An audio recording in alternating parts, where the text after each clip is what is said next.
Good morning students, मैं संजय सोनी भगवती संस्थान द्वारा संचालित ऑनलाइन स्टडी प्रोग्राम की गणित क्लास में आपका स्वागत करता हूं। क्लास 12th का हमारा जो टॉपिक आव्यूह चल रहा है उसमें लास्ट टॉपिक था आव्यूह का परिवर्त। तो आज कल अपन ने आव्यूह के परिवर्त के बारे में थोड़ा बहुत पढ़ा था। आज अपन आव्यूह के परिवर्त को विस्तृत रूप में जानेंगे। आव्यूह का परिवर्त तो एग्जाम्पल से समझते हैं। एग्जाम्पल यदि आव्यूह a बराबर 1 2 -3 -2 3 और -1 तथा b बराबर आव्यूह b बराबर दे रखा है 1 2 3 -1 2 -3। ठीक है, तो a प्लस b का ट्रांसपोज ज्ञात करो। ये ज्ञात करना है। a दे रखा है, b दे रखा है और a प्लस b का ट्रांसपोज ज्ञात करना है। a का क्रम भाई कितना है? एक पंक्ति दो पंक्ति। ठीक है ना। स्तंभ 1 2 3 स्तंभ, यानी a का क्रम हो गया 2 गुणा 3। इसी प्रकार b का क्रम एक पंक्ति दो पंक्ति तीन पंक्ति, स्तंभ 1 2। क्लियर। अब अपन को a प्लस b का ट्रांसपोज, तो सबसे पहले b का ट्रांसपोज निकाला या b का परिवर्त। b का मतलब होता है ट्रांसपोज। ट्रांसपोज परिवर्त का ही इंग्लिश नाम है। परिवर्त का ही इंग्लिश नाम है। परिवर्त को ही अंग्रेजी में ट्रांसपोज कहते हैं। तो क्या करते हैं ट्रांसपोज निकालते समय, ये जो पंक्तियां हैं इनको स्तंभों में बदल देते हैं। तो पंक्ति 1 -1 स्तंभ में बदल गई, फिर 2 2, फिर 3 -3, क्रम भी बदल जाएगा 2 गुणा 3। यदि हमारा आव्यूह 3 गुणा 2 का है तो आव्यूह का परिवर्त 2 गुणा 3 का होगा। क्लियर। अब अपन ने क्या किया, a प्लस b का ट्रांसपोज ये क्या करना है। तो सबसे पहले a लिखा 1 2 -3 -2 3 -1, a हो गया प्लस b का ट्रांसपोज 1 2 3 -1 2 -3। दोनों को जोड़ा 1 और 1 2 2 और 2 4 -3 और 3 0। आव्यूह जोड़ने पर संगत अवयव जुड़ते हैं। इसका a11 इसका b11 जुड़ेंगे, इसका a12 इसका b12 जुड़ेंगे, इसका a13 इसका b13। इस तरीके से संगत अवयव जुड़ते व घटते हैं। -2 -1 माइनस का 3 3 और 2 5 -1 -3 माइनस का 4। इस तरीके से हमें a प्लस b का ट्रांसपोज मिलता है। पिछले वीडियोस में हमने परिवर्त के गुणधर्म पढ़ लिए थे। a के ट्रांसपोज का ट्रांसपोज, a के परिवर्त का परिवर्त, किसी आव्यूह के परिवर्त का परिवर्त वापस वही आव्यूह आता है। a प्लस b का परिवर्त बराबर a का परिवर्त प्लस b का परिवर्त, और गुणा वाला भी पढ़ा था। a इंटू b का परिवर्त बराबर b का परिवर्त इंटू a का परिवर्त। आज अपन सममित और विषम सममित आव्यूह के बारे में पढ़ेंगे। फिर एक आव्यूह को सममित और विषम सममित में व्यक्त करने के तरीके पढ़ेंगे। हाँ, तो सममित आव्यूह। अब अपन पढ़ेंगे सममित आव्यूह के बारे में। सममित आव्यूह क्या होता है, यदि किसी आव्यूह a के लिए a का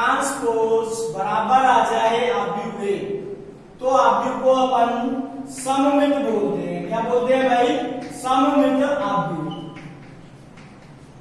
क्लियर? और यदि A का ट्रांसपोज बराबर माइनस ए आ जाए, A का परिवर्त बराबर माइनस ए आ जाए, तो अपन इसको विषम सममित आव्यूह बोलते हैं। विषम सममित आव्यूह। यदि किसी आव्यूह का अपन परिवर्तन निकाल रहे हैं और वापस वही आव्यूह आ जाता है, तो अपन उसको सममित आव्यूह बोलेंगे। तथा यदि विषम ए का परिवर्त माइनस ए के बराबर आ जाए, तो विषम सममित आव्यूह होते हैं। ठीक है ना? अब इसमें किसी आव्यूह की जगह वर्ग आव्यूह, क्या केवल और केवल वर्ग आव्यूह के लिए ही ऐसा आ सकता है। तो पहला गुणधर्म क्या हो गया? सममित तथा विषम सममित आव्यूह दोनों ही वर्ग आव्यूह होते हैं। अब मैं एग्जाम्पल के द्वारा समझाता हूं। देखिए एग्जाम्पल, यदि a बराबर 1, 2 माइनस 3, 2 0 3 माइनस 3 और 3 और 1, ठीक है? कोई परेशानी भाई? A का परिवर्तन निकाला तो क्या करेंगे? पंक्ति को स्तंभ में बदलेंगे, पंक्ति को स्तंभ में। तो 1 2 माइनस 3 ये पंक्ति थी, इसको स्तंभ के रूप में लिख दिया।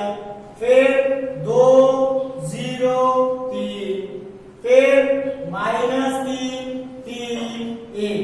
अब इन दोनों आव्यूहों को देखें गौर से।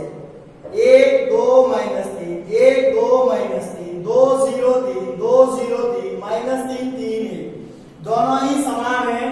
तो इसका मतलब अपन लिख सकते हैं A का ट्रांसपोज बराबर A, यानी किसी आव्यूह के परिवर्त बराबर आव्यूह का मान, आव्यूह का परिवर्त बराबर आव्यूह। जो भी आव्यूह का परिवर्तन निकाला वही वापस आव्यूह आ गया। तो अतः एक को अपन क्या बोलेंगे?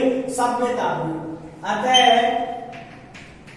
एक सममित आव्यूह होगा, सममित आव्यूह होगा, आव्यूह होगा।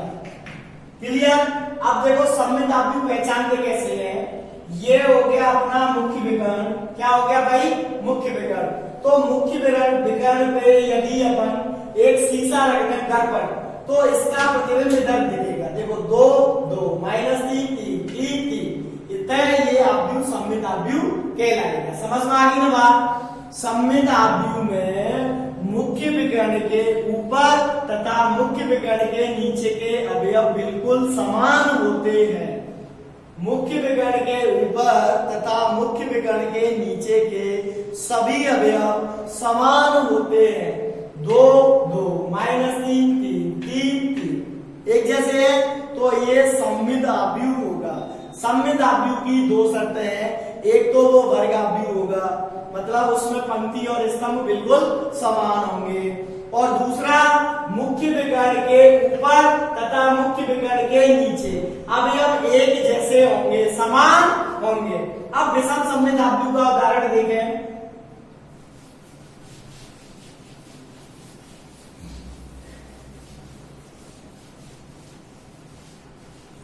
तो विषम सममित आव्यूह का उदाहरण देखें भाई। एग्जांपल, a बराबर 0 1 माइनस 2 3, ठीक है? माइनस 1 0 और 2 माइनस 3 0।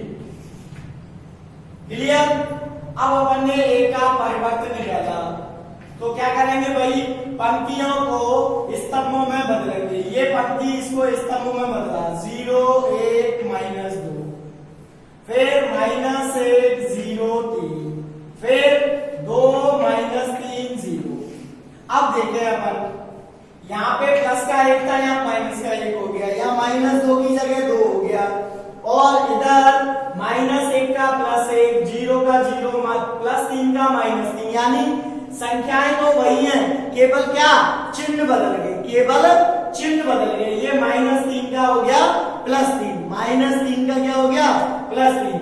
अगर मैं इसमें से माइनस कॉमन ले लेता हूं, माइनस कॉमन ले लिया पूरे में से, तो देखो 0 1 -2 -1 0 3 2 -3 0। देखना भाई 0 1 -2 0 1 -2 -1 0 3 -1 0 3 2 -3 0 2 -3 0। तो इसको अपन लिख सकते हैं a का परिवर्त बराबर -1। अतः यह एक विषम सममित आव्यूह होगा। कैसा होगा? विषम सममित। अब विषम सममित की देखना खूबी, पहला तो वर्ग आव्यूह होगा, दूसरा विषम सममित आव्यूह में मुख्य विकर्ण के सभी अवयव 0 होते हैं। कैसे होते हैं भाई? 0। विषम सममित आव्यूह के सभी अवयव, सभी विषम सममित आव्यूह के सभी मुख्य विकर्ण के अवयव, मुख्य विकर्ण के अवयव 0 होते हैं। ये जो मुख्य विकर्ण के अवयव होंगे ये कैसे होंगे? 0 होंगे। क्लियर? दूसरा, मुख्य विकर्ण के ऊपर तथा नीचे अवयव समान परंतु विपरीत चिन्ह के होते हैं। क्या? विपरीत चिन्ह के होते हैं, विपरीत चिन्ह के होते हैं। यानी मुख्य विकर्ण के ऊपर और नीचे के अवयव समान तो होंगे लेकिन विपरीत चिन्ह के होंगे। जैसे 1 और 1 तो है लेकिन ये प्लस का तो ये माइनस का। ऐसे ही 2 और 2 समान तो है परंतु विपरीत चिन्ह के, एक माइनस का तो दूसरा प्लस का। ऐसे ही 3 -3, एक प्लस का तो एक माइनस का। ये हमारा सममित और विषम सममित आव्यूह हो गए। क्लियर? अब इस पे जो क्वेश्चन आता है वो कैसे आता है? तो क्वेश्चन जो आता है वो या तो परिवर्तों के गुणधर्म पे आता था, जो पिछले वीडियोस में अपन ने बताया था। किसी आव्यूह A के लिए सिद्ध कीजिए a प्लस b का परिवर्त बराबर a का परिवर्त प्लस b का परिवर्त। दूसरा जो क्वेश्चन आता है वो इस पे आता है सममित और विषम सममित आव्यूह पे। किस तरीके से? देखो अब एग्जाम्पल है, यदि आव्यूह A बराबर दे रखा है तो आव्यूह A को दो आव्यूहों के योगफल के रूप में व्यक्त करना है, जहां पर एक आव्यूह सममित होना चाहिए तथा एक विषम सममित। कहने का मतलब A को दो आव्यूहों के योग अलग अलग लिखना है, दो आव्यूह अलग अलग बनाने हैं कि उनको जोड़ें तो आव्यूह A के बराबर आ जाए। लेकिन एक आव्यूह सममित होना चाहिए और एक विषम सममित आव्यूह होना चाहिए। तो देखें ध्यान से कैसे करते हैं। इन सवालों को माना A बराबर P प्लस Q, यानी हमने दो आव्यूह मान लिए, एक P और एक Q के इन दोनों को जोड़ेंगे तो A आ जाएगा, जहां P बराबर होता है 1/2 A प्लस A डैश यानी A का परिवर्त, तथा Q बराबर होता है 1/2 A माइनस A डैश। तो सबसे पहले अपन P निकालेंगे, तो उसके लिए मैंने A डैश निकाल लिया। क्या निकाल लिया भाई? A dash. कैसे निकालते हैं? पंक्ति को स्तंभों में बदल के 1 2 3 2 3 1 3 1 2 हो गया A डैश। अब मैं निकालूंगा P, तो P बराबर 1/2 A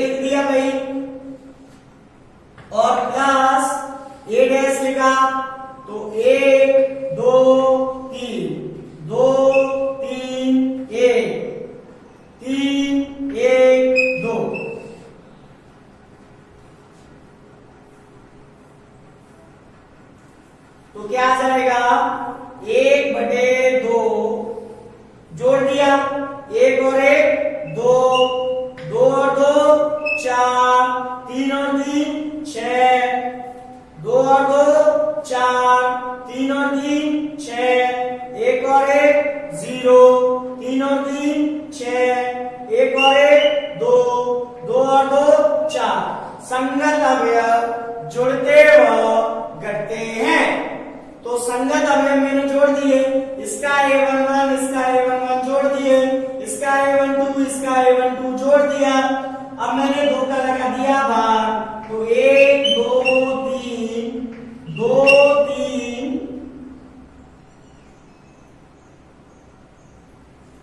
2 आएगा और 1 और 3 1 2, ठीक है ना। 1 2 3 2 3 1 3 1 2, ये मेरा P आ गया।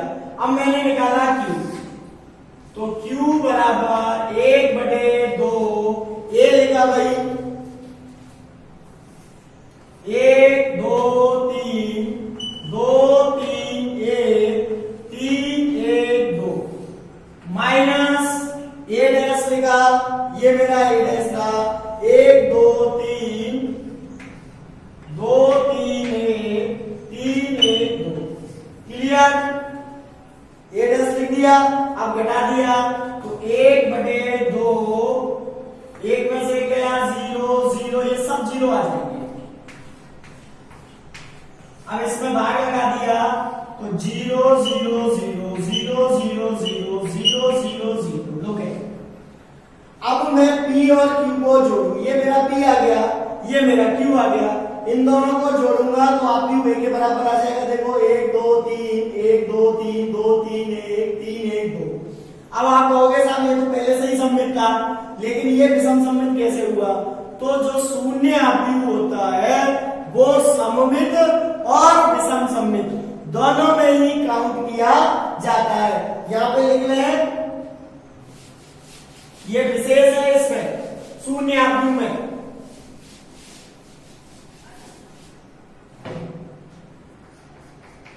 शून्य आव्यूह, शून्य आव्यूह सममित तथा विषम सममित, विषम सममित दोनों होता है, दोनों होता है। शून्य आव्यूह जो होता है वो सममित तथा विषम सममित दोनों प्रकार का होता है। इसको सममित आव्यूह भी मानते हैं और विषम सममित आव्यूह भी मानते हैं। दूसरा पॉइंट लिखना, A प्लस A डैश सदैव एक सममित आव्यूह होता है, सममित आव्यूह होता है। तीसरा पॉइंट लिखना, A माइनस A डैश सदैव एक विषम सममित, क्या विषम सममित आव्यूह होता है, आव्यूह होता है। क्लियर भाई?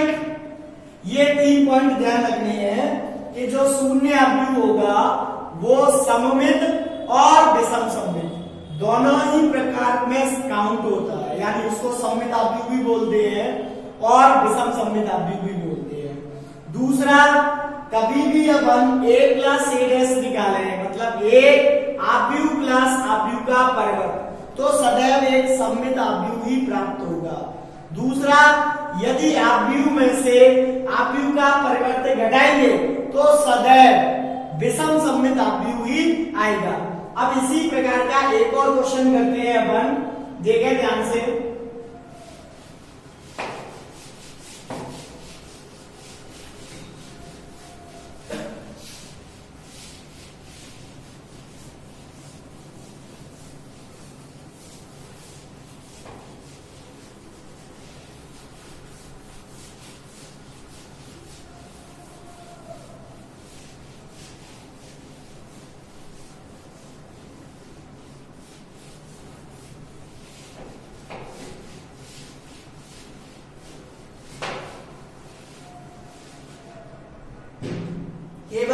भी लिख रहा हूं, मैं पूरा क्वेश्चन नहीं लिख रहा, बोल दूंगा a बराबर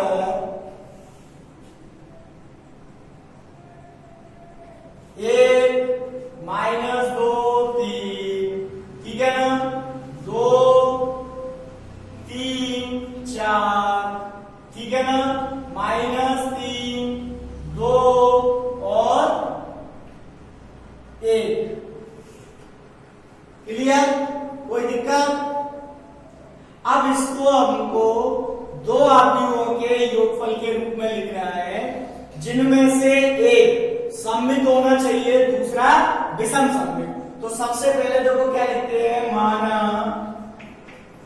a बराबर p प्लस q, जहां p बराबर होना चाहिए 1/2 a प्लस a डैश तथा q बराबर 1/2 a माइनस a डैश। तो सबसे पहले मैंने a डैश निकाला, तो a डैश के लिए मैं क्या करूंगा भाई, पंक्तियों को स्तंभों में बदल दूंगा। 1 माइनस 2 3, 2 3 4, पंक्ति को स्तंभों में बदल दिया। माइनस 3 2 1, ये माइनस 3 है, ध्यान रखना, ठीक है ना। ये a डैश आ गया। अब निकालेंगे p, तो p बराबर 1/2 लिखना है और फिर a लिखना है। a देंगे 1 minus 2 3, 2 3 4, minus 3 2 1 plus a dash लिखा, a डैश लिखा 1 2 माइनस 3 माइनस 2 3 2 3 4 1। देखिए अलग अलग है इस बार अपन ने, ठीक है ना। तो देखो क्या आएगा, p बराबर 1/2 और जोड़ा, एक और एक कितने हो गए भाई, 2, माइनस 2 और 2 कितने हो गए, 0, 3 और माइनस 3 कितने हो गए, 0, 2 और माइनस 2 कितने हो गए, 0, 3 और 3 कितने हो गए, 6, 4 और 2 कितने हो गए, 6, 0, 4 और 2 कितने हो गए, 6, एक और एक कितने हो गए, 2। अब मैंने भाग लगा दिया 2 से, तो 1 0 0 0 3 3 0 3 1। क्लियर? ये मेरा सममित आव्यूह है। देखो मुख्य विकर्ण, अब इसके इधर 0 0 0 0 3 3, ठीक है ना। मुख्य विकर्ण के ऊपर तथा मुख्य विकर्ण के नीचे दोनों ही अवयव समान है, तो इसका मतलब अपन लिख सकते हैं ये एक सममित आव्यूह है, सममित आव्यूह। क्लियर? अब अपन ने Q निकाला, क्या निकाला भाई, Q। तो Q बराबर 1/2 लिखा और A लिखा। A में क्या, 1 माइनस 2 और 3, 2 3 4, माइनस 3 2 1। क्लियर? फिर माइनस a डैश लिखा, क्या, a डैश, ये a डैश था, 1 2 माइनस 3, माइनस 2 3 2 3 4 1। अब अपन ने हल किया तो देखें 1/2। अब घटाना है, 1 माइनस 1 कितना आ जाएगा भाई, 0 आएगा कि नहीं। माइनस के 2 और ये माइनस के 2 कितने हो जाएंगे, माइनस के 4, 3 और माइनस प्लस हो गया, प्लस के 6, फिर 2 और माइनस प्लस हो गया 4, 2 तो ये रहा और माइनस प्लस के हो गया, तो प्लस 2 और 2 4, 3 माइनस 3 0, 4 माइनस 2 2, 4 में से 2 गए, 2 आ जाएगा। क्लियर? अब माइनस के 3 और 3 कितने हो जाएंगे भाई? माइनस के 6। देखो माइनस के 3 और माइनस के 3 दोनों समान चिन्ह की संख्या है, जुड़ेंगी और चिन्ह पहला वाला रहेगा तो माइनस 6। 2 माइनस 4 तो कितना आएगा भाई? माइनस 2। क्लियर? और 1 माइनस 1 कितना आएगा? 0। अब मैंने इसमें क्या किया? 2 का भाग लगा दिया तो 0 माइनस 2 3 2 0 1 माइनस 3 माइनस 1 0। अब देखें मुख्य विकार के सभी अवयव कैसे हैं भाई? 0। और इसके ऊपर और नीचे के अवयव समान है परंतु विपरीत चिन्ह के। इधर माइनस 2 तो इधर प्लस 2, इधर प्लस 3 तो इधर माइनस 3, इधर प्लस 1 तो इधर माइनस 1। इसका मतलब ये आदमी कैसा हो गया? विषम सममित। कैसा हो गया भाई? विषम सममित। क्लियर? अतः अपन A बराबर P प्लस Q लिखे। P का मान लिखे भाई, ये रहा 1 0 0 0 3 3 0 3 1 प्लस देखो 1 0 0 1 0 0 0 3 3 0 3 3 तो 0 3 1 लिख दिया। अब Q का मान लिखे 0 माइनस 2 3 2 0 1 माइनस 3 माइनस 1 0। ठीक है, ऐसे लिख देना है। लेकिन यहाँ पे चेक जरूर कर ले क्या इनको जोड़ने पर A आ रहा है? जोड़ के देखें। पहला अवयव पहले से जुड़ेगा 1, दूसरा अवयव दूसरे से जुड़ेगा माइनस 2, तीसरा अवयव तीसरे से जुड़ेगा 3। क्लियर? 1 minus 2 3 1 minus 2 3। अभी तक तो सही आ रहा है। फिर 0 और 2 जोड़ा 2, 3 और 0 जोड़ा 3, 3 और 1 जोड़ा 4, 0 और माइनस 3 जोड़ा माइनस 3, 3 और माइनस 1 जोड़ा 2 और 1 और 0 जोड़ा 1। अब देखें 1 माइनस 2 3 1 माइनस 2 3 फिर 2 3 4 2 3 4 माइनस 3 2 1 माइनस 3 2 1। इसका मतलब इस आव्यूह को अपन इन दो आव्यूहों के योगफल के रूप में लिख सकते हैं, जहां पर ये आव्यूह सममित होगा और ये आव्यूह विषम सममित होगा। समझ में आ गई ना भाई बात? किस तरीके से एक आव्यूह को दो आव्यूहों के योगफल के रूप में अपन व्यक्त करते हैं, जिनमें से एक आव्यूह सममित तथा एक आव्यूह विषम सममित होता है। क्लियर? अब आपको आज जो पढ़ाया है वीडियो में, उसको पहले तो एक बार पूरे वीडियो को सुने ध्यान से, ठीक है ना भाई? उसके बाद उसको दोबारा से प्ले करें और धीरे धीरे पॉज कर करके उसको फेयर वर्क करें। फेयर वर्क हो जाएगा, उसके बाद आप अपनी बुक को उठाएं और एक्सरसाइज 3.1 3.2 3.1 और 3.2 और विविध, इसमें से 80% क्वेश्चन आप लोग कर सकते हो, ये मेरा दृढ़ विश्वास है। यदि आपने सही से ध्यानपूर्वक वीडियो सुने हैं और इनको हाथ से किया है एक बार, तो एग्जाम्पल की सहायता से आप इस बुक के आरबीएसई वाली बुक के 3.1 और 3.2 को आसानी से कर सकते हैं। वीडियो देखें, वीडियो को लाइक जरूर करें और मेरे channel Sanjay Soni mathematics by Sanjay Soni को सब्सक्राइब कर लें। जिस चैनल पे ये आप देखोगे वहां सब्सक्राइब का बटन आएगा, उसको सब्सक्राइब कर लोगे तो क्या है कि आपको जैसे ही मैं नया वीडियो डालूंगा तुरंत नोटिफिकेशन मिलेगा और आप आसानी से नियमित पढ़ाई कर सकेंगे। ठीक है ना भाई?